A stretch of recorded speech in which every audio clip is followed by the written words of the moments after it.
परम सच्चिदानंद घन आनंद समुद्र, प्रेम समुद्र, ज्ञान वैराग्य भक्ति ऐश्वर्य अनंत शक्तियों के स्वामी प्रभु श्री कृष्णचंद्र जी कृपा करके ऐसा अमृतमय उपदेश कर रहे हैं जिसे हम श्रद्धा विश्वास पूर्वक श्रवण करें, एकाग्र बुद्धि से महत्व रखकर मनन करें और अपने जीवन में उतारें, आचरण में लावें, तो इसी जन्म में दुर्लभ भगवत साक्षात्कार हो जाए, भगवत चरणारविंद में प्रेम हो जाए।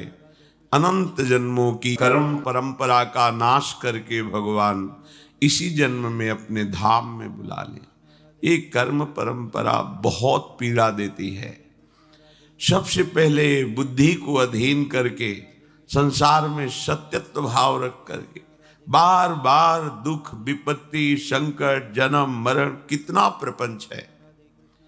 राग द्वेष का तो जाल फैला हुआ है, ईर्ष्या मात्सर्य हृदय को जला रहा है, काम क्रोधादि एक क्षण भी चैन नहीं लेने दे रहे। फिर भी हम सुख की आशा में इसी दुखालय में सुख चाहते हैं, इसी संसार में जीना चाहते हैं। और ये अज्ञान की वृत्ति बिना भगवद वाक्यों का मनन किए, बिना भजन किए ये नष्ट नहीं होती है। मान लीजिए प्रार्थना, ये राग द्वेष की वृत्तियों को छोड़िए और भगवान की शरण में हो जाइए तो परम सुखी हो जाएंगे। दूसरा कोई रास्ता नहीं है। अगर हम दूसरा कोई रास्ता सुख का चयन करते हैं तो परिणामतः वो दुख रूप ही मिलता है।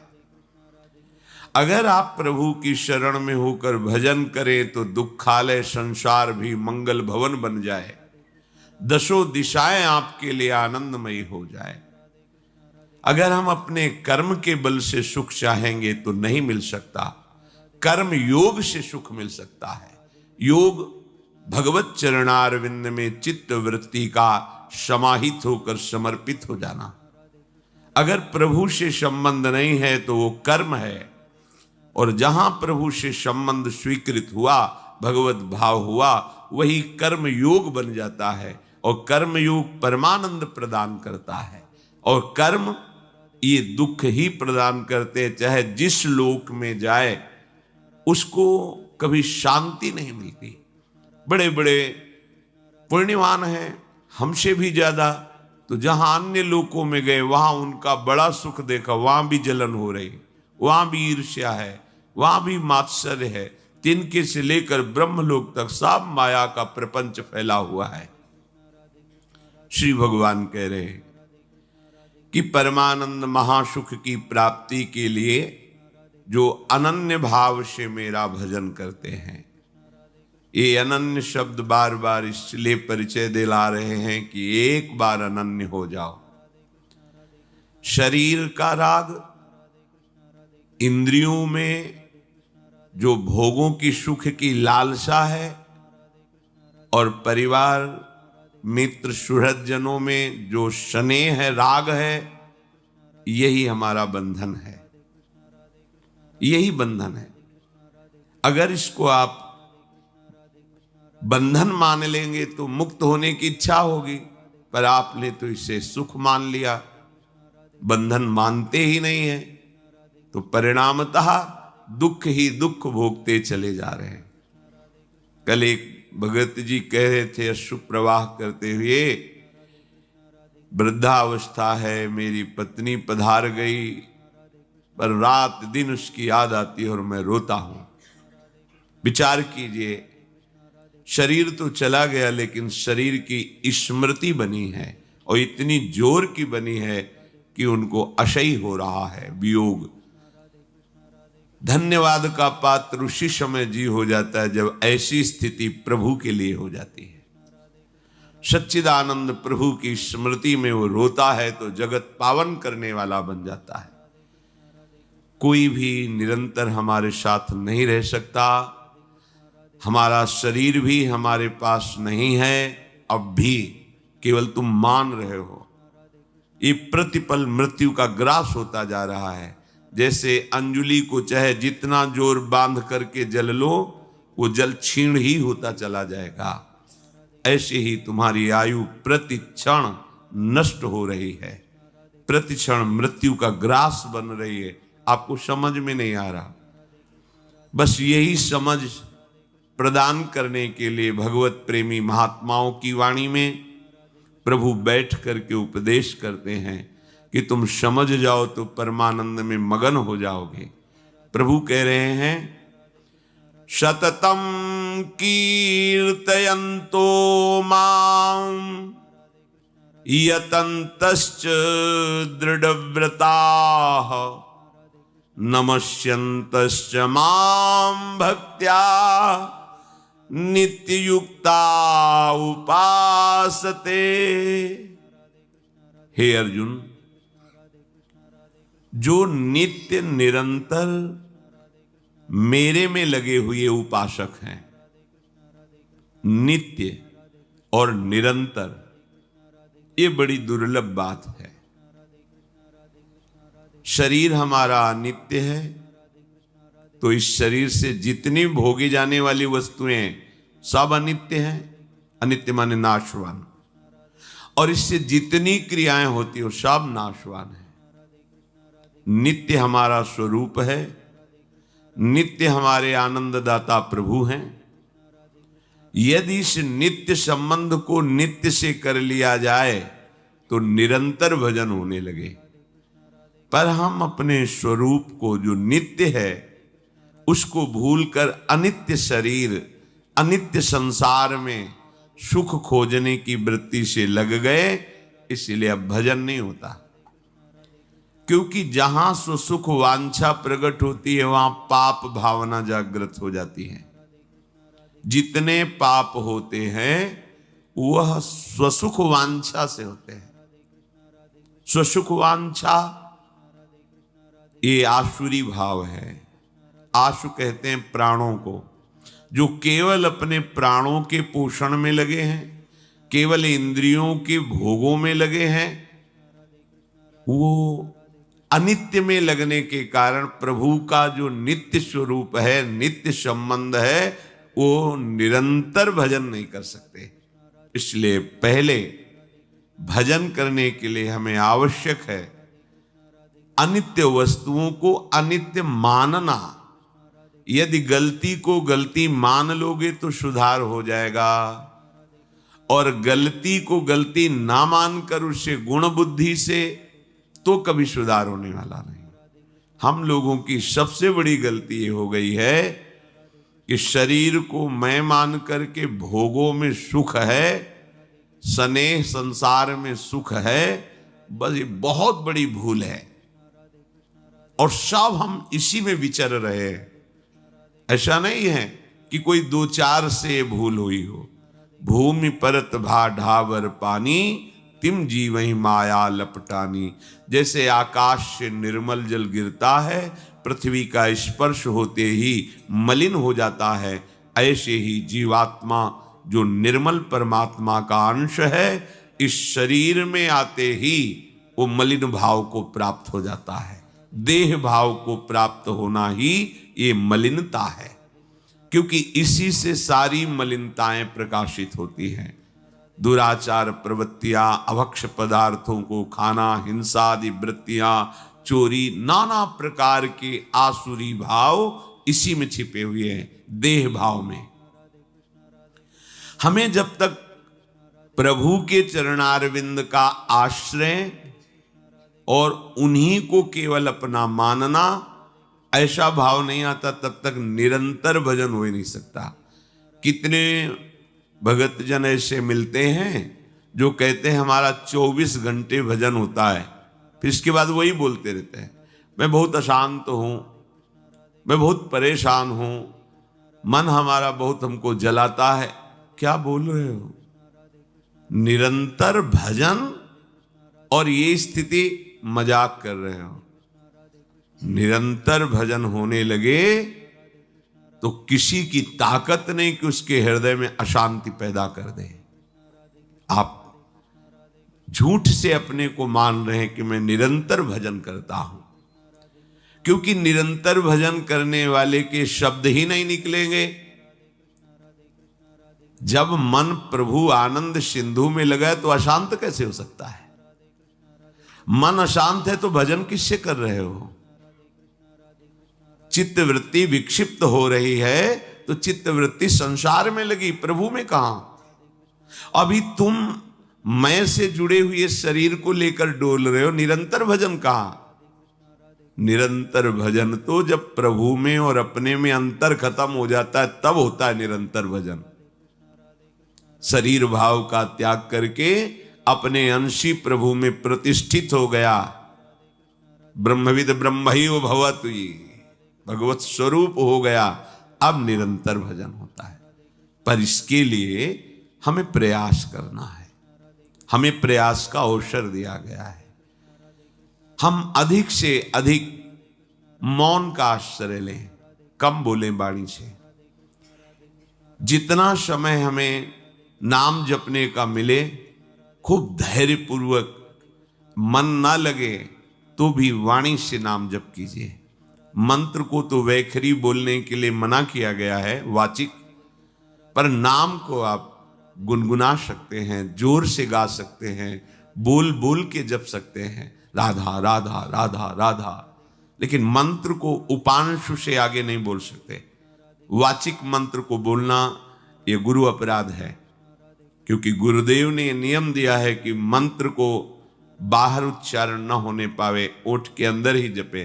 पर नाम ऐसा महामहिम है कि आप उच्चैश्वर स्तंभद सर्वदैव, ऊंचे स्वर से भी आप गा सकते हैं, मध्यम स्वर में भी गा सकते हैं, आप गुनगुना भी सकते हैं, आप ध्यान भी कर सकते हैं, आप मानसिक भी जप कर सकते हैं। तो इस सतत अभ्यास करने से असत संसार का चिंतन छूटे। बस खास बात यह है, जहां असत संसार का चिंतन छूटा तो हृदय में ऐसे आनंद की उमगन होती है कि अपने आप भजन चलने लगता है, फिर भजन करना नहीं पड़ता। जो श्री भगवान या कह रहे हैं दृढ़ व्रताहा, उसका दृढ़ नियम हो जाता है। प्राण छूट जाए तो बात अलग है, या गहरी सुषुप्ति अवस्था हो तो बस नहीं है, इसके अलावा उसका कभी भजन नहीं छूटेगा। और जिसका ऐसा भजन होता है तो सोवत हु रसना रटे राधा कृष्ण सुनाम। हृदय में जब हमारी प्रभु की नाम की बार बार आवृत्ति होती है तो सुषुप्ति में भी नाम चिदानंदमय है, वो चलता रहता है। भले हमें बोध हो या ना हो, पर नाम चलता रहता है। नैहतः परमो लाभो देहिनाम भ्राम्यतः मिहि, यतो विंदेत परमाम शांतिम नश्यति संस्कृति। इस संसार में अनादिकाल से विभिन्न योनियों में दुख भोगते हुए हम भटक रहे हैं। हम भटकने के योग्य नहीं हैं। जैसे हम कहते हैं भगवत प्राप्ति योग के योग्य नहीं, जैसे हमारा शास्त्र कहता है आप भटकने के योग्य नहीं हैं। आप हमारे श्री हरि के लाडले हैं, हरि के दुलारे हैं। बस इस पक्ष में बीच में एक रकील खींच दी गई, इधर माया है, इधर प्रभु की भक्ति है। माया का खेल खेलो तो दुख, अशांति, क्लेश, बार बार जन्म मरण, और भक्ति का खेल खेलो तो सुख, शांति और अविनाशी स्वरूप में स्थिति, जन्म मरण की परंपरा नष्ट हो जाती है। हम चाहते हैं सुख, शांति, परमानंद, अमरत्व, कभी मरे ना, पर खेल खेलते माया के पक्ष में, तो कैसे प्राप्त हो सकता है? हम भटकने की योग्य नहीं हैं, क्योंकि हम ज्ञान स्वरूप भगवान के अंश हैं। ये ज्ञान है कि हम भटक रहे हैं, पर उसका आदर न करके हम भटकने के मार्ग में ही आगे बढ़ रहे हैं। कैसे भटकन मिटे? बोले नाम संकीर्तनादन्य परमः उत्कृष्टाः लाभः अर्थो नहीं नैवास्ति। बिना कुछ जाने समझे बस तुम यदि नाम कीर्तन शुरू कर दो तो तुम्हारा भटकना मिट जाएगा। नैहता परमो लाभ हो, इससे बड़ा कोई लाभ नहीं। नाम चल रहा है, इससे बड़ा कोई लाभ नहीं। प्यारे, आपको लगता है कि एक दिन में हमने 1 लाख रुपए कमाए, ठीक है, पर आप पूरे दिन में 1 लाख कमाने पर एक बार भी भगवान का नाम नहीं लिया, तो पूरे जीवन में रोज 1 लाख कमाइए, और जब आप मरोगे शरीर तो छूटेगा, नाशवान है, फिर आपके पास क्या जाएगा? खाली हाथ हो गए ना, घाटा लग गया ना। तो हानि हरिवंश के नाम अंतर परे, लाभ हरिवंश उच्चरत वाणी। आप जो कार्य कर रहे हो अगर उसे नाम जपते हुए करते तो लौकिक लाभ भी होता और पारलौकिक लाभ भी होता। नाम के बिना आपका वो लाखों रुपया जो कमाया है वो आपको सुख नहीं दे सकता, वो शांति नहीं दे सकता, वो आनंद प्रदान नहीं कर सकता। रुपए से आनंद नहीं मिलता, रुपए से अविनाशी पद नहीं मिलता, रुपए से जन्म परंपरा नष्ट नहीं होती, रुपए से दुख नहीं मिटाया जा सकता। आप कह दो कि रुपए से औषधियां मिलती हैं, रुपए से डॉक्टर अच्छे मिलते हैं, तो दुख क्यों नहीं मिटाया जा सकता? जब तक तुम्हारे पाप कर्म नष्ट नहीं हो जाएंगे तब तक डॉक्टर भी तुम्हें सुखी नहीं करेगा, औषधियां भी काम नहीं करेंगी, और जहां पाप कर्म वो नष्ट हुआ जिसके कारण दुख आया वो अपने आप शांत हो जाएगा। तो मूल बात पाप को नष्ट करना है। तो पाप कैसे नष्ट होता है? नाम संकीर्तनम यस्य सर्व पाप प्रणाशम। जितने भी पाप हैं सब नष्ट हो जाएंगे। नाम संकीर्तनम यस्य, जिनका नाम कीर्तन संपूर्ण पापों को, तो संपूर्ण पाप नष्ट हुए तो दुख पूरा नष्ट हो गया। सच्ची मानिए, दुख हमें मिलते ही पाप कर्म से हैं। तो इसलिए नैहता परमो लाभ हो। कोई भी लाभ नाम के उच्चारण के बराबर नहीं हो सकता। आप भगवान का नाम ले रहे हैं, जिस श्वास में नाम ले रहे, धन्य हो गई वो श्वास। जिस मिनट में नाम ले रहे, धन्य हो गया वो मिनट। बाद में देखेंगे आप, क्योंकि अपने लोग नाम की कीमत नहीं जानते, ना तो विश्वास हो पा रहा है और ना हमें उसकी कीमत पता है। तो ऐसे लगता है संत जन ऐसे कहते रहते हैं। नाम बहुत कीमती वस्तु है, ये परिणाम में आपको समझ में आएगा। यद्दग्गे विषम्यु परिणामे अमृतोपमम, जिसकी शुरुआत विष जैसी लगे उसका परिणाम अमृत जैसा होता है। जैसे प्रातःकालीन ब्रह्म मुहूर्त में उठना, स्नान करके भगवत आराधन के लिए नाम जप सत्संग कीर्तन आदि, ये विष जैसा लगता है। और 8, 9, 10 बजे तक सोना, ये अमृत जैसा लगता है। तो यद तक अमृतोपमम परिणामे विषम्यु, जिसकी शुरुआत अमृत जैसी लगे। भोग दृष्टि रखना, पाप दृष्टि रखना, मनमानी आचरण करना, ये अमृत जैसा लगता है, लेकिन इसका परिणाम बड़ा भयंकर दुखदाई होगा। और संयम में रहना, मन को रोकना, इंद्रियों को गलत विषयों के भोग में न जाने देना और नाम जप करना, ये विष जैसा लगता है, लेकिन परिणाम में अमृत मिलेगा। परिणाम अमृतोपमम। नैहता परमो लाभो देहिनाम भ्राम्यताम ही। इस संसार में भ्रमित लोगों को परम लाभ प्रदान करने वाला ये नाम है।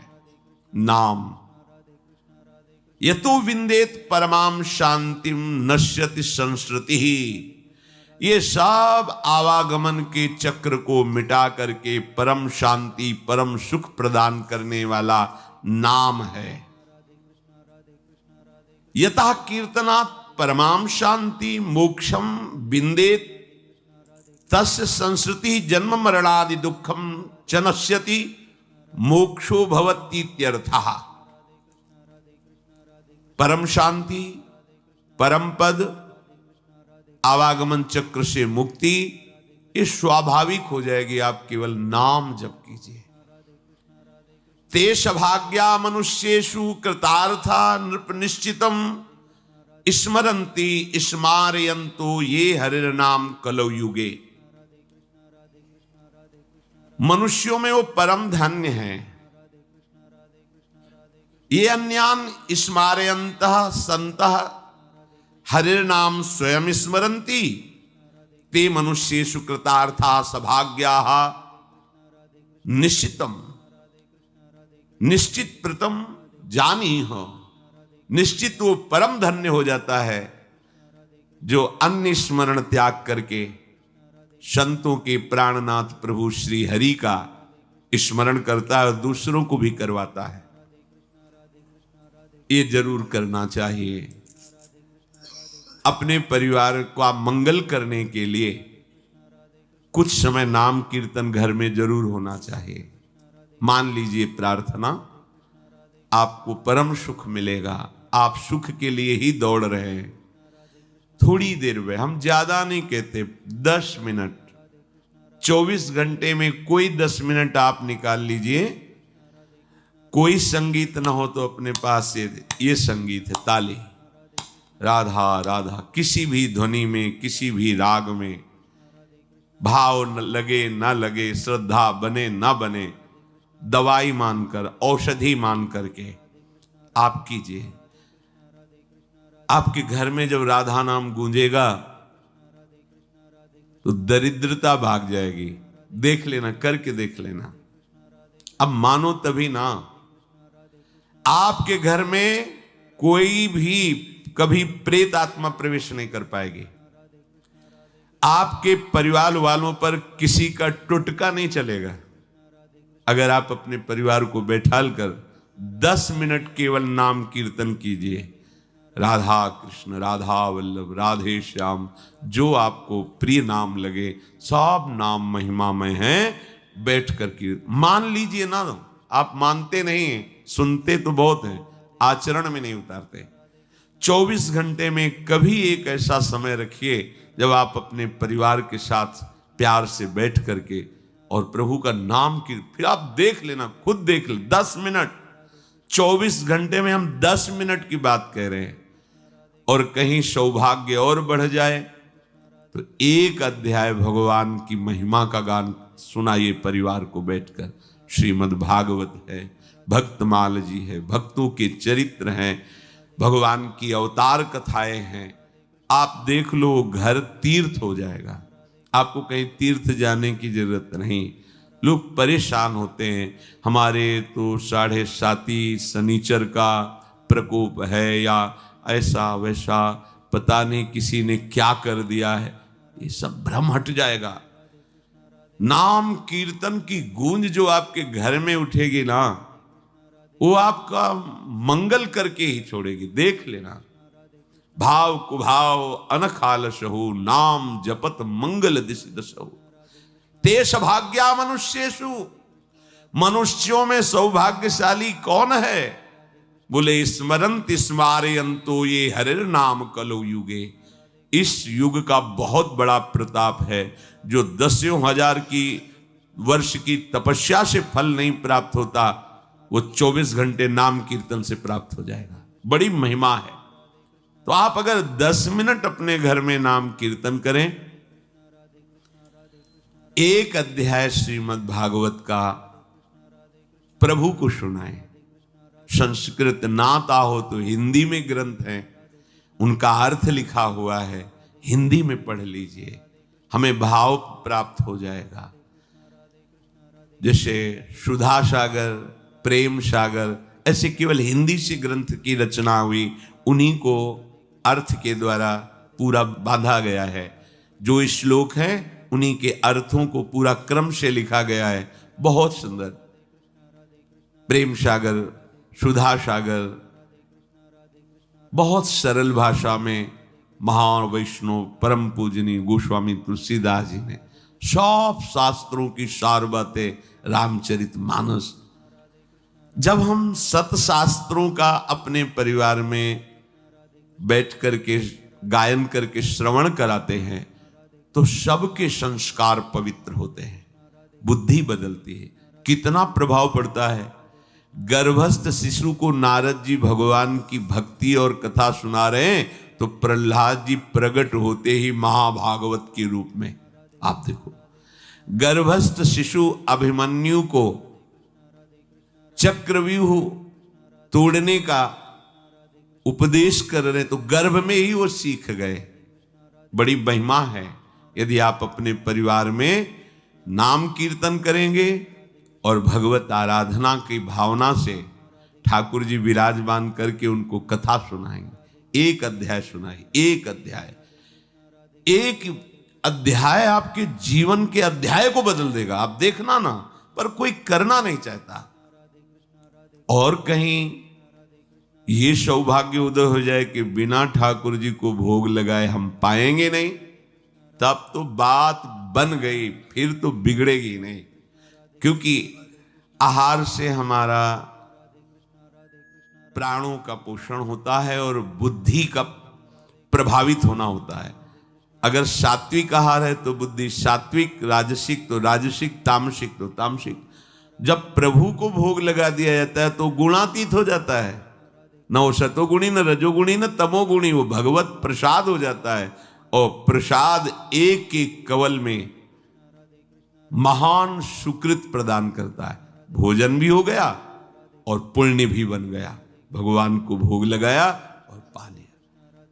ते सौभाग्या, ये सौभाग्यशाली मनुष्यों का जीवन है। कृतार्था, निश्चित इनका कल्याण हो जाता है, कृतार्थ हो जाते हैं। स्मरन्ति स्मारयन्तो, कई ऐसे सौभाग्यशाली परिवार हैं जो अपने छोटे छोटे बच्चों को बैठते, एक माला राधा नाम करो, हम तुम्हें अमुक वस्तु बाल भोग बना रहे हैं, तुरंत पवाएंगे, फिर आप स्कूल जाओ। एक माला राधा राधा राधा 108 बार बोलो। ये संस्कार उनको ऐसी उन्नति की तरफ ले जाएंगे कि जब बुद्धि पवित्र होगी तो पढ़ाई में लगेंगे, स्मरण शक्ति तेज होगी, पवित्र व्यवहार होगा तो इनका जीवन प्रकाशित हो जाएगा। जिन घरों में भगवान नाम कीर्तन, भगवत कथा वार्ता नहीं होती तो कई जन ऐसे प्रश्न करते हैं कि हमारे बच्चे अब हमारे अनुशासन में नहीं रहे, वो मनमानी आचरण करते हैं, हम समझाने की चेष्टा करते हैं, क्या हो गया? बच्चापन से उनकी बुद्धि में रजोगुण बढ़ा, रजोगुण तमोगुण में बदल गया, अनादर प्रारंभ हो गया। अब ना वो शास्त्र मानेंगे, ना तुम्हारी गुरुजनों की बात मानेंगे।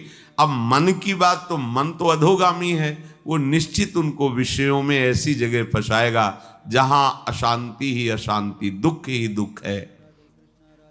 स्मरन्ति स्मारयन्तु, आदेश कर रहे हैं, खुद भजन करो और दूसरों को भजन करने की प्रेरणा दो।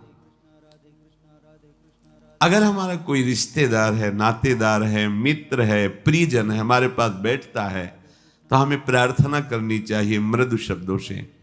यदि आप नाम जप करते हैं तो बहुत आपका मंगल होगा, और 1-2 माला बढ़ाइए। नहीं करते हैं तो प्रारंभ कर दीजिए।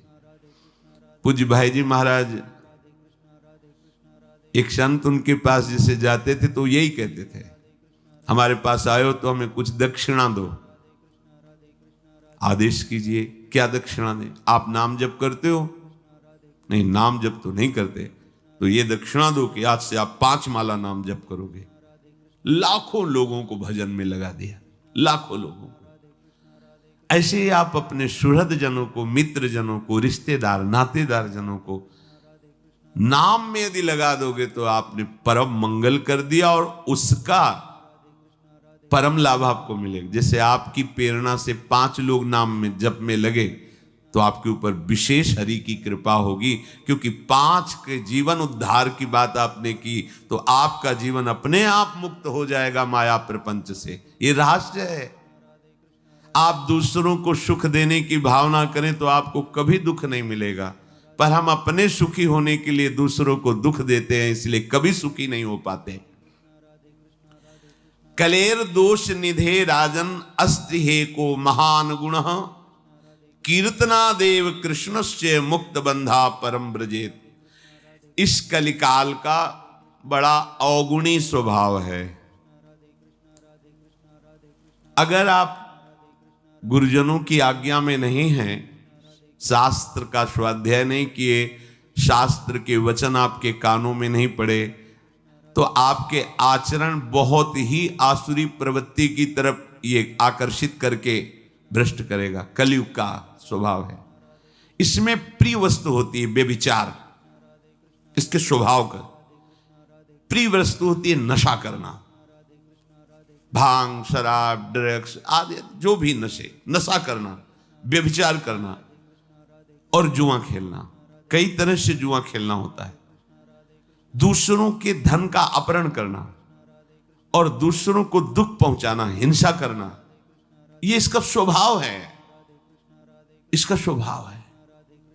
जैसे कालिया नाग ने भगवान से कहा था कि प्रभु मुझे दोष मत देना कि मैंने आप पर प्रहार किया, क्योंकि मेरा स्वभाव आपने ही बनाया है। बहुत वर्षों के बाद भी बदला लेने का स्वभाव मेरा होता है और वो आपके द्वारा ही रचा गया है। इसलिए आप नाराज मत होना कि मैंने आपको बांधा अपने नागपाश में, आप पर प्रहार किया। तो ये कलयुग का स्वभाव है। अगर आप भगवद आश्रित नहीं हैं तो शराब पीना आपको बुरा नहीं लगेगा। देखो, सब कोई जानता है। जब हम यहां से बोलते हैं तो कोई कह सकता है कि ये निषेध क्यों कर रहे हैं, लेकिन आप अपने हृदय में बैठ करके थोड़ा विचार कीजिए, क्या ये आपका स्वास्थ्य बढ़ा देगा? कितने ऐसे हमारे सामने आए हैं जिनके लीवर खराब हो गए, जिनका जीवन खत्म हो गया, उनके परिवार के जन भी हैं।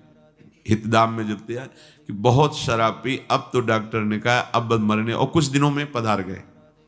देखो, क्या आपका स्वास्थ्य इसमें अच्छा रहेगा? नहीं।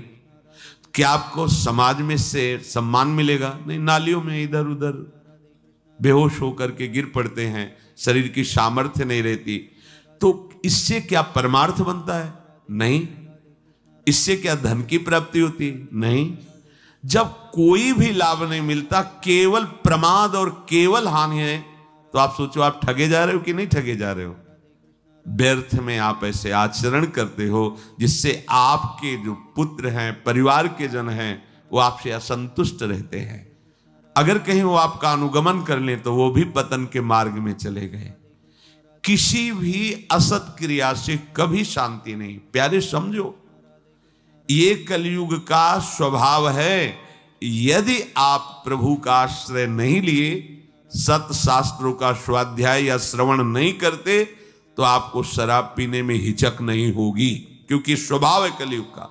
मांस खाने में हिचक नहीं होगी, व्यभिचार करने में हिचक नहीं होगी, चोरी करने में हिचक नहीं होगी, हिंसा करने में हिचक नहीं होगी, जुआ खेलने में हिचक नहीं। ये उसका स्वभाव है और उसका प्रभाव है कि आपकी एक भी नहीं चलेगी, वो अपने प्रभाव से आपको बलात् रौंद देगा।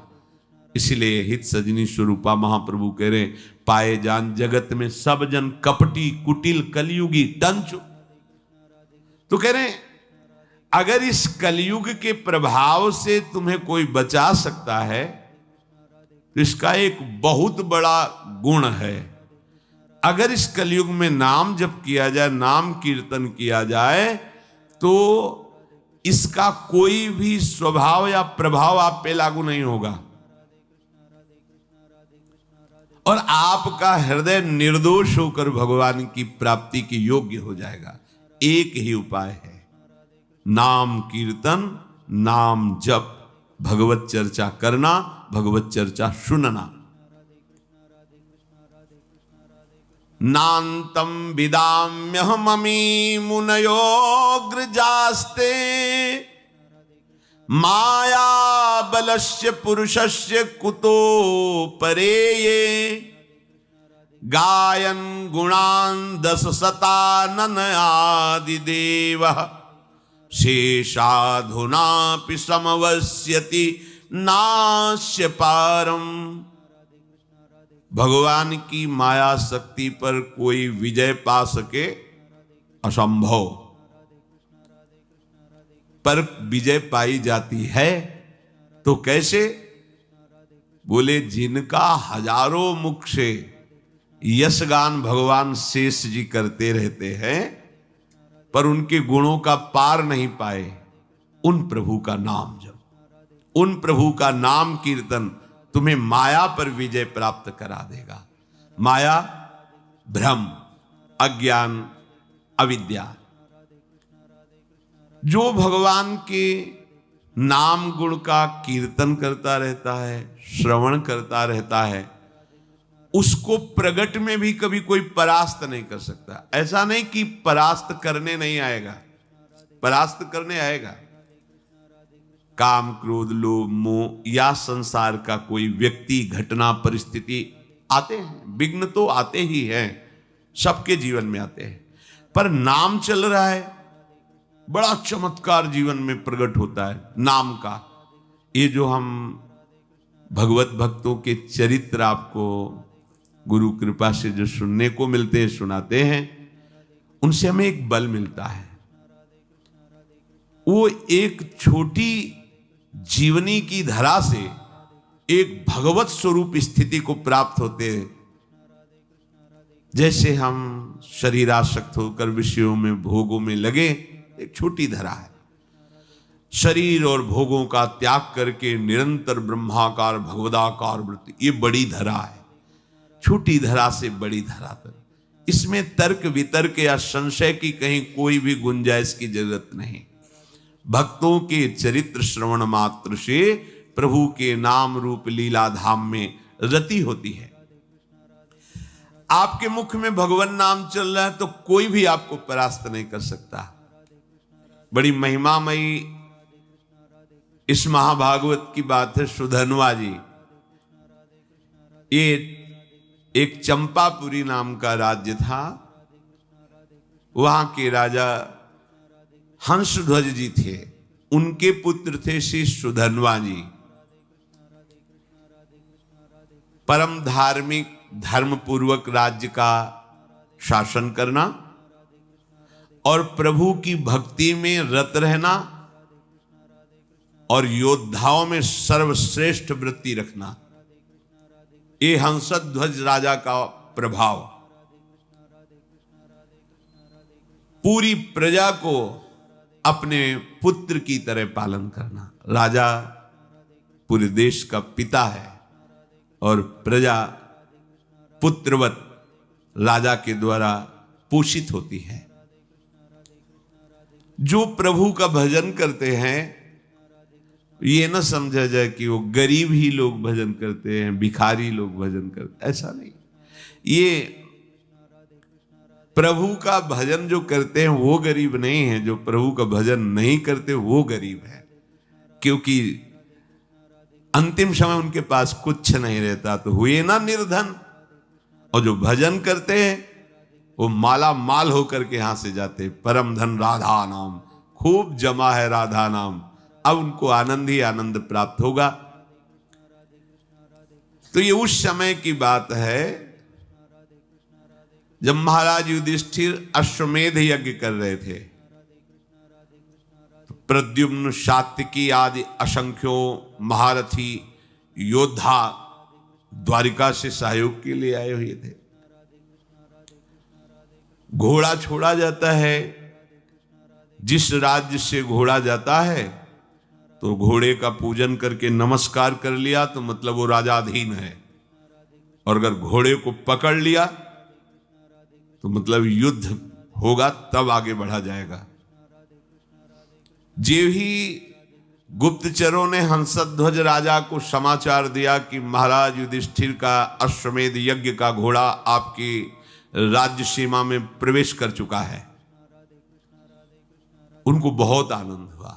अहो भाग्य, जिनकी हम आराधना कर रहे थे भगवान जरूर दर्शन देंगे, क्योंकि ये पांडवजन महाभागवत हैं और इनको जरा भी कोई कष्ट देना चाहे तो भगवान व्याकुल होकर उपस्थित हो जाते हैं। गुप्तचरों से पूछा कि क्या भगवान श्री कृष्ण भी हैं? बोले उनके तो दर्शन नहीं हुए, पर हां द्वारिका की सेना भी उपस्थित है, तो उनका दर्शन जरूरी है। वैसे अगर वो होते तो घोड़े का पूजन करते और प्रभु के दर्शन कर लेते, पर प्रभु नहीं है तो अब दूसरा उपाय करना पड़ेगा दर्शन के लिए। आदेश किया महाराज युधिष्ठिर के अश्वमेध को पकड़ लिया जाए। पकड़ लिया गया। जे ही पकड़ा गया तो अब इतने महान महान महारथी, साथ में अर्जुन जी भी हैं, सात्विकी जी हैं, प्रद्युम्न जी, बड़े बड़े महारथी, हर्षपूर्वक युद्ध का जयघोष किया गया। हंसध्वज जी ने आदेश कर दिया तत्काल सेना उपस्थित हो। अगर तनिक भी विलंब किया गया तो खौलते हुए कड़ाह में उसे डाल दिया जाएगा।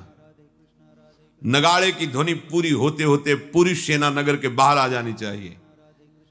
ऐसा सावधान भी रहते हैं सैनिक, कभी भी राजा का आदेश हो जाए। स्वयं बड़े गजराज पर चढ़कर हंसध्वज भगवान श्री कृष्ण को प्रणाम करके मानसिक और अर्जुन से युद्ध करने के लिए आगे बढ़े। पूरे सैनिक सब तत्काल तैयार हुए, क्योंकि राजा की आज्ञा थी अगर विलंब हुए तो खौलते हुए तेल के कड़ाह में डाल दिया जाएगा। सब ठीक समय पर उपस्थित हो गए। वहां एक भयंकर अग्नि के उसमें बड़ा कड़ाह रख करके तेल खोलाया गया, कोई विलंब ना हो, अगर होगा तो डाल दिया जाएगा।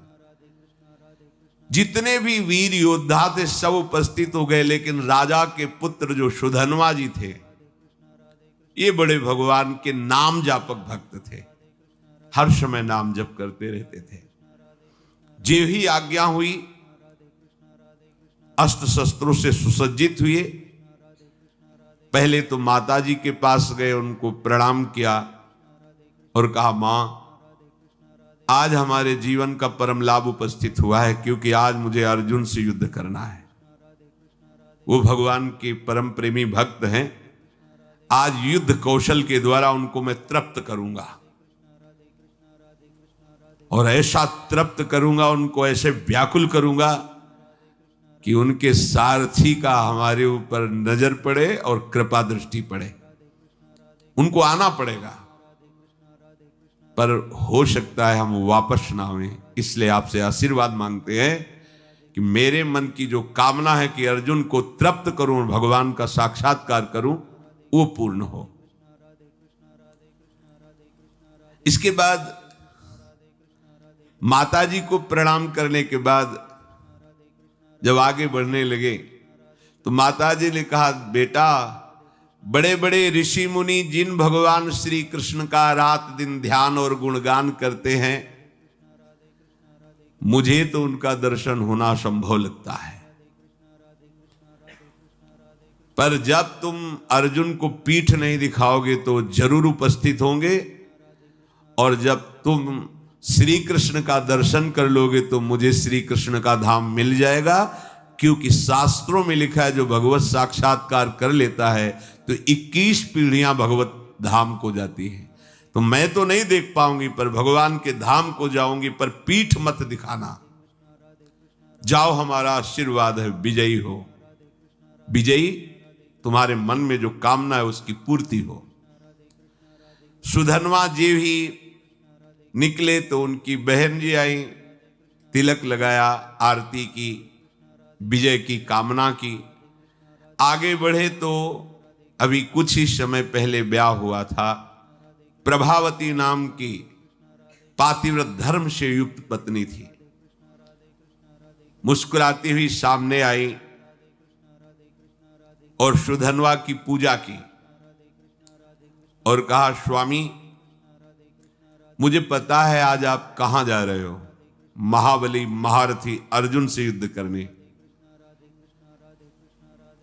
मैं जानती हूं कि जहां तुम जा रहे हो वहां से वापस आना असंभव है, जानती हूं, पर इतनी तो कृपा कर दो कि आपको जलांजलि देने वाला कोई होना चाहिए। अभी कुछ ही समय पहले ब्याह हुआ था। सुधन्वा ने कहा, तुम धैर्य रखो, श्री कृष्ण के बल से मैं अर्जुन को परास्त करके शीघ्र ही वापस आऊंगा। प्रभावती ने कहा, नाथ, आज तक हमने ऐसा नहीं सुना कि जो श्री कृष्ण से मिलने के लिए गए हों फिर वापस लौटे हों। शास्त्र प्रमाण है, बड़ी गूढ़ बात कही। जो श्री कृष्ण से मिलने गए हों और वापस लौटे हों, ऐसा आज तक प्रमाण नहीं मिला। तो वापस लौटने की तो हम आशा ही नहीं रखेंगी। बस हमारी एक कामना है कि आपको जलांजलि देने वाला कोई होना चाहिए। तो शास्त्र सम्मत बात थी। वहां कड़ाह में तेल खोल रहा है, सब आ चुके, लेकिन राजकुमार नहीं आए। राजा को बहुत कष्ट हुआ कि सब आज्ञा के पालन में और सुधनवा मेरी आज्ञा का उल्लंघन कर रहा है, क्योंकि अब वो जलांजलि देने के लिए पुत्र की कामना से युक्त होकर के अपनी पत्नी की भाव को पूर्ण किया। उनको तो पता नहीं, तो जल्लादों को तुरंत भेजा, सुधनवा को पकड़कर लाया जाए, खोलते कड़ाह में डाल दिया जाए। राजा की बड़ी विचित्र होती है।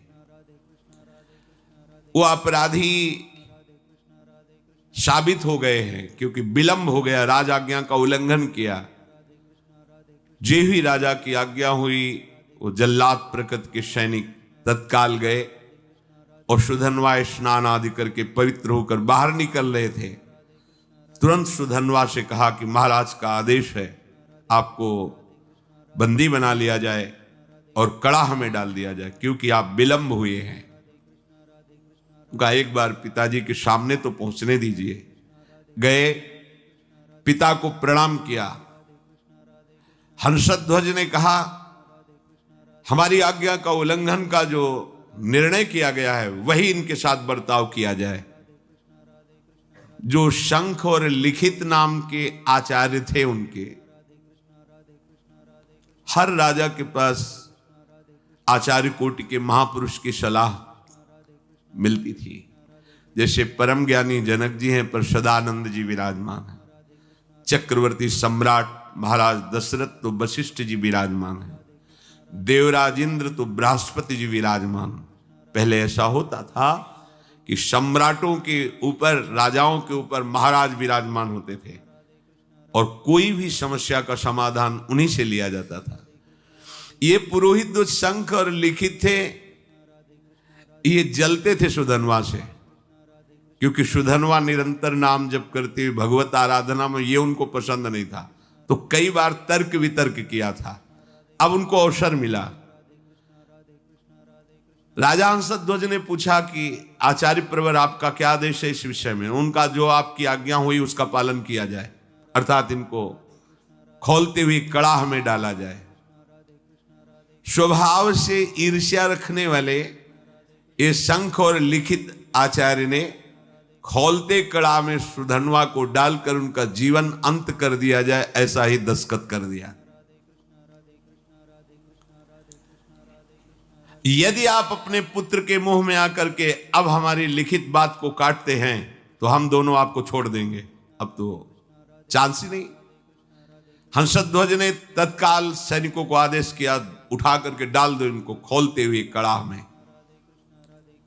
मंत्री समझाने की चेष्टा करे तो पुरोहित खिलाफ है। मंत्री के हृदय में भी बड़ा। सुधनवा जी ने जो ही देखा कि मेरी कामना तो नष्ट हो गई। मेरी कामना थी अर्जुन को युद्ध में इतना व्याकुल करूंगा कि भगवान पधारेंगे और मैं उनका दर्शन पाऊंगा। अब तो कड़ाह में डाल दिया जाएगा। तो चलो, जैसी भगवान की इच्छा।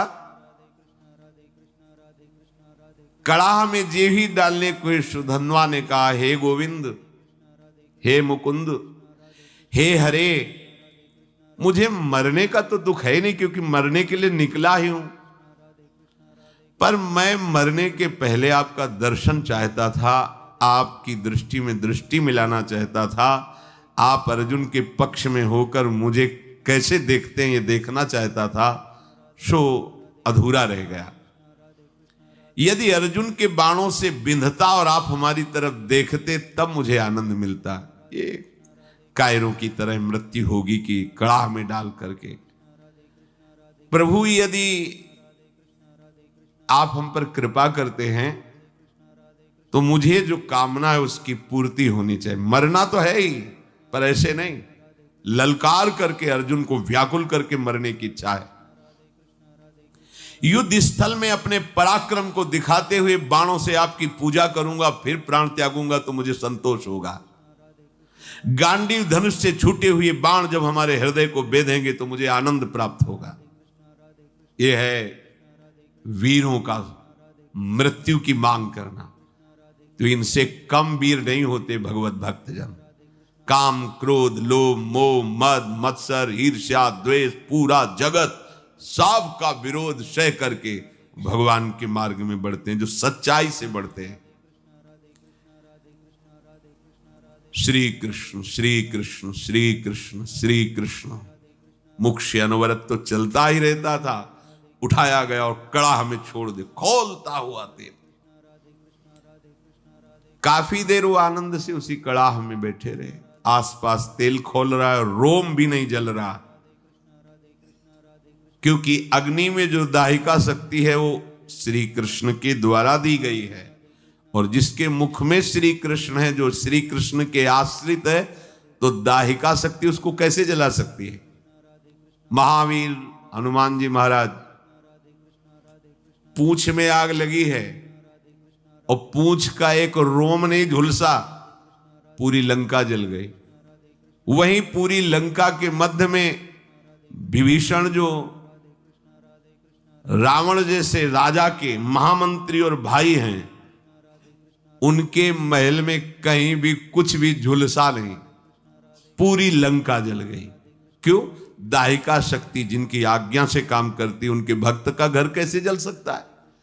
उनके महाभागवत के एक रोम भी नहीं झुलसा हनुमान जी का। ऐसे ही सुधनवा जी का एक रोम भी नहीं झुलसा। जैसे जल में प्रफुल्लित कमल खिला रहता है, ऐसे मुख प्रसन्न श्री कृष्ण श्री कृष्ण श्री कृष्ण।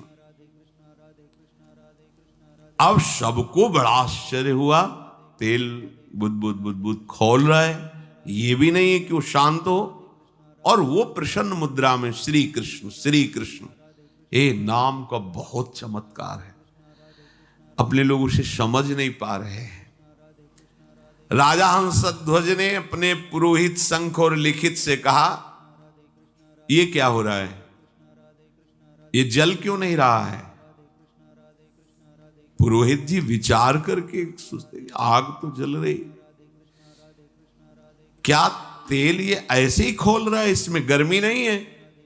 तो एक नारियल फल ऐसे वो कड़ाह में डाला, जे ही डाला और इतना गर्म तेल था, फटाक से फटा, और लिखित और शंख दोनों आचार्य थे, उनकी खोपड़ी में लगा जाके, और उनकी खोपड़ी में फफोले पड़ गए, उसकी बूंदे पड़ने। वो महाराज, ये तो बिल्कुल आग है इस समय तेल। निश्चित है कि सुधनवा श्री कृष्ण नाम के बल पर है, इसलिए ये आग इसे नहीं जला सकती।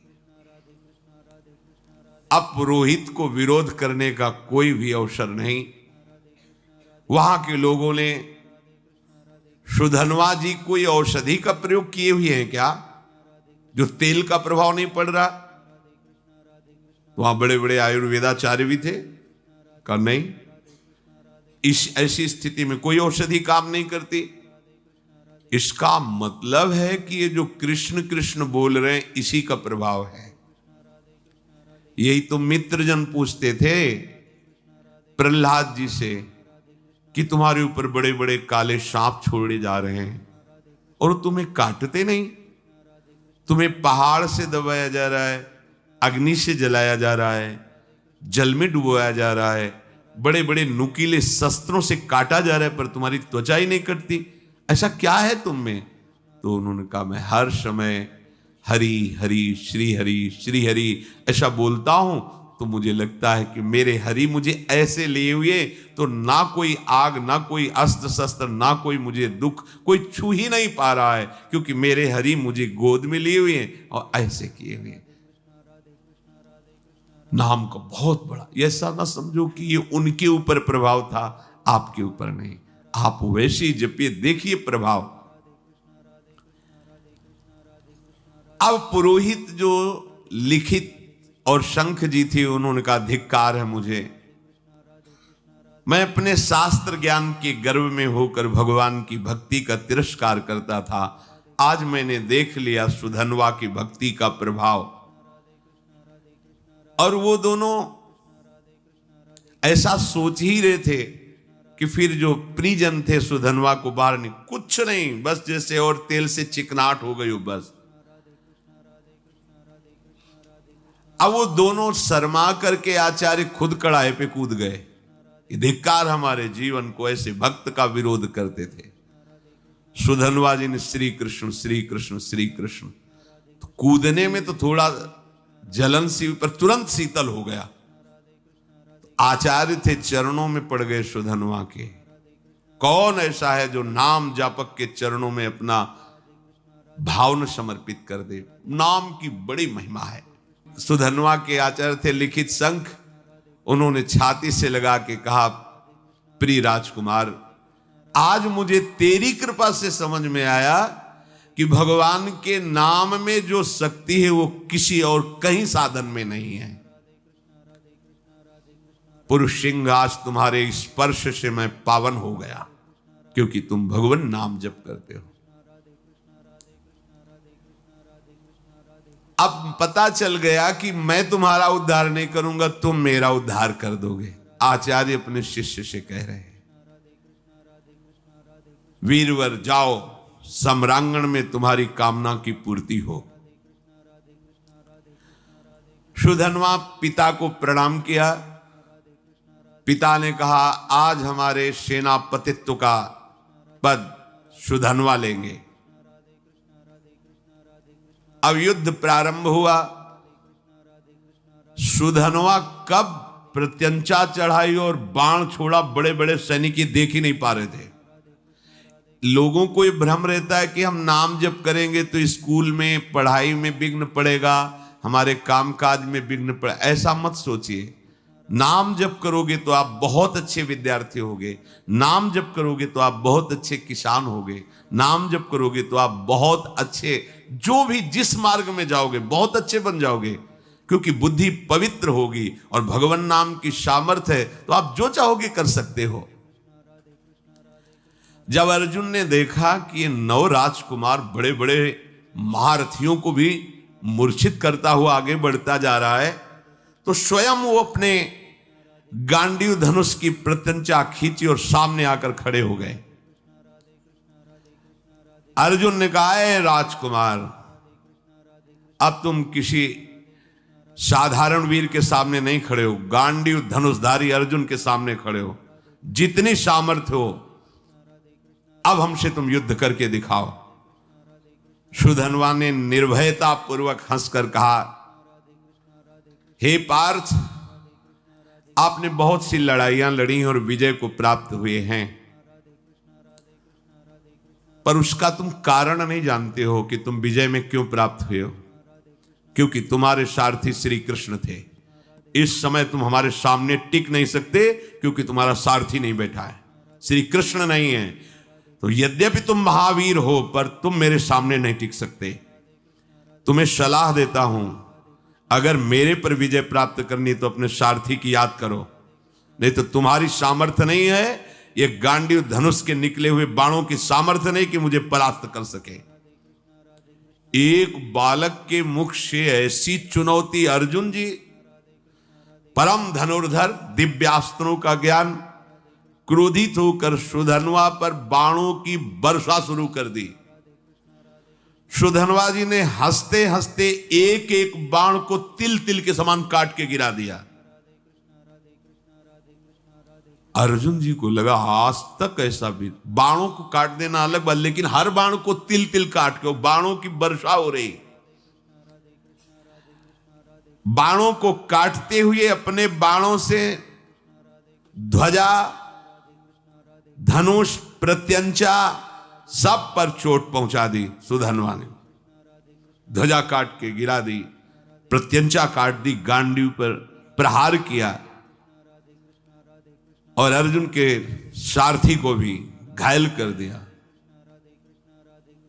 और कहा, कहां गया तुम्हारा वो पुरुषार्थ गांडीव धनुषधारी अर्जुन? बिना प्रत्यंचा का धनुष, बिना ध्वजा का रथ, सारथी बेहोश। आश्चर्य में पड़ गए कि ऐसा वीर बालक तो हमने देखा ही नहीं। अब उनके मुख से हर समय चल रहा है जो भगवान का आदेश, मामनुष्मर युद्ध च कृष्ण कृष्ण कृष्ण कृष्ण। आप तो बहुत बड़ी बड़ी बातें कर रहे थे, देखा बालक का चमत्कार? मुझे बालक कह रहे थे, अब कहो तो आपको बाणों से घायल करके ऐसी दशा में पहुंचा दूं जो वीर पुरुषों को शोभा नहीं देती। अब भी अवसर है, याद करो अपने सारथी को और बुला लो, क्योंकि यही इच्छा थी कि एक बार श्री कृष्ण को देखूं। अर्जुन को लगा कि जब इस हालत में पहुंचा दिया तो अगला बाण तो हमें मूर्छित करके गिरा देगा। जे ही स्मरण किया, भगवान दौड़ते हुए आ गए। यही है भगवान का वात्सल्य। जैसे मां, तो मां कहीं भी वो आवाज पड़ते ही भाग के आ जाएगी, लेकिन उनके लिए जिन्होंने केवल भगवान को अपना माना है, केवल, अगर दूसरा कोई है तो रुके रहेंगे, ध्यान रखना। अगर दूसरा कोई बल नहीं है तो उसी समय आपको अनुभव होगा, आ गए प्रभु। जैसे द्रौपदी जी को अनुभव हुआ, वस्त्र रूप में आ गए प्रभु।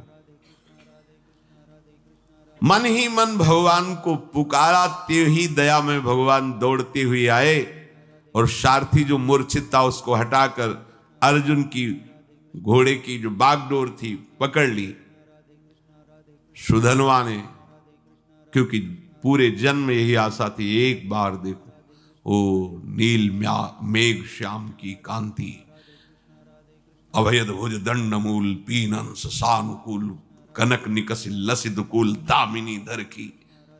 ऐसे सुंदर नेत्र, ऐसा पीता। पहले तो शोभा का पान करता रहा, जी भर के दर्शन किया, रथ से उतरा, प्रणाम मुद्रा में हुआ, क्योंकि आराध्य देव है। बस रोष में आके फिर रथ में। और पार्थ, अब संकोच मत करना, अब तुम्हारी विजय होगी। ये देखो भगवत भक्तों का हृदय कैसा होता है। जिसके पक्ष में भगवान है, मैं कहता हूं तुम्हारी विजय होगी। पर मेरे पर विजय प्राप्त करने के लिए तुम्हें पुरुषार्थ दिखाना होगा। ऐसे नहीं कि मैंने धनुष रख दिया तुम्हारी विजय हो जाएगी। अर्जुन ने कहा, वीर आज मैं तुम्हारे सुंदर मस्तक को 3 बाणों के द्वारा काट कर गिराऊंगा। यदि मैं श्री कृष्ण के सामने तुम्हारे सिर को ना गिरा सकूं तो मेरे जितने पूर्वज हैं सब पुण्यहीन होकर के नरक में गिर जाएं। ये मैं प्रतिज्ञा करता हूं। सुधनवा ने कहा, पार्थ मैं श्री कृष्ण के सन्मुख प्रतिज्ञा करता हूं कि आपके तीनों बाणों को अपने पास नहीं पहुंचने दूंगा, बीच में ही काट के गिरा दूंगा और 3-3 टुकड़े करूंगा। और ऐसा ना करूं तो मुझे घोर दुर्गति प्राप्त हो। महाबली सुधनवा ने 10 बाणों के द्वारा अर्जुन को, 100 बाणों के द्वारा श्री कृष्ण को, 1 बाण रथ पर चलाया जो कुम्हार की चाक की तरह पूरे रथ को उठा के घुमाने लगा और 100 हाथ दूर फेंक दिया सुधनवा ने। 100 बाण भगवान की पूजा में, 10 बाण अर्जुन की पूजा में, और 1 बाण मारा, रथ ऐसे चक्राकार होकर 100 हाथ दूर गिरा जा करके। भगवान श्री कृष्ण बोले, धन्य है वीर, धन्य है। अर्जुन बिना समझे बूझे प्रतिज्ञा कर ली, पितरों को नरक भेजना है क्या? सुधनवा देखो कितना महाबली है। सुधनवा की शक्ति देखी तुमने? ओ श्री कृष्ण श्री कृष्ण श्री कृष्ण श्री कृष्ण नाम चल रहा है। अर्जुन ने कहा, प्रभु उसकी प्रशंसा क्यों की? बोले, जानते हो समस्त ब्रह्मांडों का भार लिए हुए मैं बैठा हूं, मुझे सहित तेरे सहित 100 कदम पीछे फेंक दिया बोले प्रभु इसका इतना बल कहां से आ गया? बोले ये बहुत जोरदार है, ये तो निरंतर नाम जप कर रहा है और दूसरा ये एक पत्नी व्रत है। बोले ये एक सुदृढ़ पत्नी व्रत है, इसलिए हमको दूर फेंक दिया। अर्जुन ने भगवान से कहा इस समय विनोद का समय नहीं है, इस समय तो हमारी हार हो रही आपके बैठने पर भी। अब दिव्यास्त्र का संधान किया, काल को विराजमान किया बाण पे, संधान करके श्री कृष्णचंद्र जी ने कहा गोवर्धन पर्वत उठाकर जो गोप गौओं की रक्षा की उससे प्राप्त पुण्य मैं इस बाण पर विराजमान करता हूं। सुधनवा से कहा बचो ये काल का बाण है। सुधनवा ने कहा हमारे पास श्री कृष्ण नाम है जो काल का भी महाकाल है। देख लो, एक तरफ भगवान है, एक तरफ नाम है। ये देखो उन्हीं का नाम है, एक तरफ भगवान, एक तरफ भगवान का नाम। सुधनवा ने जोर से उच्चारण किया जय श्री कृष्ण, संधान किया, बाण के टुकड़े टुकड़े कर दिए। नाम का अद्भुत प्रभाव, टुकड़े टुकड़े कर दिए और जोर जोर से जय श्री कृष्ण, जय श्री कृष्ण, जय श्री कृष्ण, मंगलमय नामों का जोर जोर से उच्चारण। त्रैलोक्य के ऋषि मुनियों में हाहाकार मच गया। भगवान ने गिरिराज उठाने का पूरा पुण्य लगा दिया और अर्जुन ने काल का संधान किया बाण पे, काल की भी चाल नहीं। ये नाम का प्रभाव देखो। भगवान ने अर्जुन से कहा तुरंत दूसरा बाण निकालो, दिव्यास्त्र तो बढ़ता चला जा रहा है। भगवान ने उस बाण में अपनी बहुत सी शक्तियों का संधान किया। सुधनवा से कहा अब जीत के दिखाओ। देखो भगवान क्या करे, समझ रहे हो? मेरे नाम के आगे मेरे पुण्य और सुकृत और शक्तियां भी काम नहीं करती, इसीलिए नाम के अधीन भगवान हो जाते हैं। सुमिर पवन सुत पावन नामू, अपने बस करी राखे रामू। इस रहस्य को समझो। सुधनवा ने कहा अर्जुन अब मेरी प्रतिज्ञा सुनो, यदि मैं इस बाण को टुकड़े टुकड़े न कर दूं तो अरुंधति सहित महर्षि वशिष्ठ की ब्रह्म ऋषि की हत्या का पाप मुझे तुरंत लगे। सुधनवा ने तुरंत गोविंद कृष्ण बाण मारा। प्रबल पुरुषार्थ से चलाया हुआ अर्जुन का भगवान की शक्ति से संपन्न बाण 5 टुकड़े हो गए। भगवान ने कहा ये भी गया। ब्रह्म इतना बड़ा शक्ति संधान किया, अर्जुन उदास होने लगे। प्रभु अब क्या होगा, तुम्हारी शक्ति भी इसमें थी सब क्या? यही समझो, रहस्य समझो। भक्तों ने यही रहस्य समझा है। भगवान की भी रक्षा भगवान के नामों से यशोदा मैया और सब गोपियों ने की। बाल गोविंद की लीला में पढ़ के, अरे नाम इतना बड़ा है कि कहां लगी नाम बड़ाई, राम न सकई नाम गुण गाई। तभी तो संत जन छाती चौड़ी करके घूमते हैं, राधा राधा राधा। हमारे पास राधा नाम, हमारे पास कृष्ण नाम, गोविंद नाम है, मतलब प्रभु हमारे अधीन है। भगवान देखा कि अर्जुन निरुत्साहित हो रहे हैं तो 5 जन शंख को लिया और 5 शंख का नाद जो है ना वो उत्साह वर्धन करने वाला होता है। 5 जन शंख बजाया और अर्जुन से कहा अब बाण संधान करो। महामनस्वी अर्जुन ने तीसरा बाण हाथ में लिया और भगवान ने कहा कि जब मैं राम अवतार में राम जी बना था तो एक पत्नी व्रत रहा हूं, उसमें तो राम जी बहुत मर्यादा पुरुषोत्तम अवतार भगवान का। ये प्रेमावतार है, वो मर्यादा पुरुषोत्तम, यही प्रभु है। मैं उस सुकृत को इस बाण पर विराजमान करता हूं।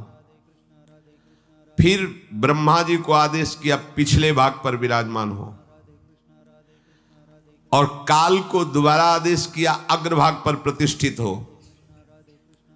और प्रभु ने कहा चलाओ बाण।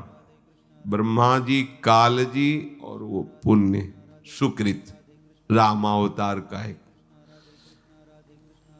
सुधन्वा प्रभु की तरफ देखा और मुस्कुराया। बड़ा प्रेममय प्रसंग है। अर्जुन से बोला, अब भी संशय है तुम्हें? तुम्हारे विजय के लिए क्या कर रहे हैं देख रहे हो? तुम्हें संशय? भला कोई प्रतिज्ञा करो अब तुम इस बाण के बचाने के लिए। अर्जुन ने कहा, वीरवर, यदि तुम्हारा मुकुट सहित मस्तक में काट के ना गिरा दूं तो भगवान श्री हरि और भगवान शंकर में भेद करने से, निंदा करने से जो पाप लगता है वो मुझे अभी लगे। सुधन्वा ने कहा, मैं इस बाण को अगर काट ना दूं तो काशी में मणिकर्णिका तीर्थ में भगवान शिव जी को पैर मारने से जो पाप लगता है, शिव विग्रह पर पैर, वो मुझे पाप अभी लगे। दोनों भगवत भक्त हैं और इतनी बड़ी बड़ी प्रतिज्ञा।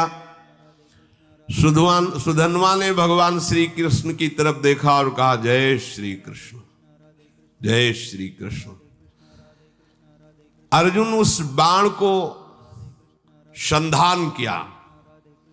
सुधन्वा ने उस प्रभावशाली बाण को कृष्ण कृष्ण कहते हुए काट दिया। हाहाकार मच गया।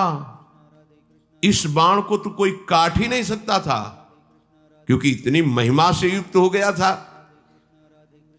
अब कटा हुआ बाण का अग्रभाग सुधन्वा के मस्तक को काट करके गिरा दिया। बाण तो काट दिया, पर कटा हुआ अग्रभाग बाण का जाकर सुधन्वा के मस्तक को काट कर गिरा दिया। आश्चर्य की बात कि सुधन्वा के कटे हुए मस्तक से भी निकल रहा था, जय श्री कृष्ण, जय श्री कृष्ण, जय श्री कृष्ण। जैसे द्वेष भाव से भजने के कारण रावण के भी मुख से निकल रहा था, कहां राम रन हतोपचारी, खोपड़ी पड़ी है पर उससे निकल रहा था, कहां राम रन हतोपचारी। महाभागवत सुधन्वा जी के कटे हुए सर से निकल रहा था, जय श्री कृष्ण, श्री कृष्ण, श्री कृष्ण। भगवान श्री कृष्णचंद्र जी उतरे और अपने कर कमल से उसके सर को उठाया और हृदय से लगाया। ये तो बाहरी लीला थी। इतने में सुधन्वा के जो शरीर से ज्योति निकली थी, भगवान की परिक्रमा करके भगवान में लीन हो गई। श्री कृष्णचंद्र जी ने सुधन्वा के पिता से कहा, ऐसा भक्त अभूतपूर्व है, शायद ऐसा न हुआ है, न ऐसा आगे होगा। जैसा तुम्हारा पुत्र मेरा भक्त था, वो तो मेरे दिव्य धाम में गया। शोक मत करना, विलाप मत करना, रोना मत, क्योंकि रोने लायक नहीं है।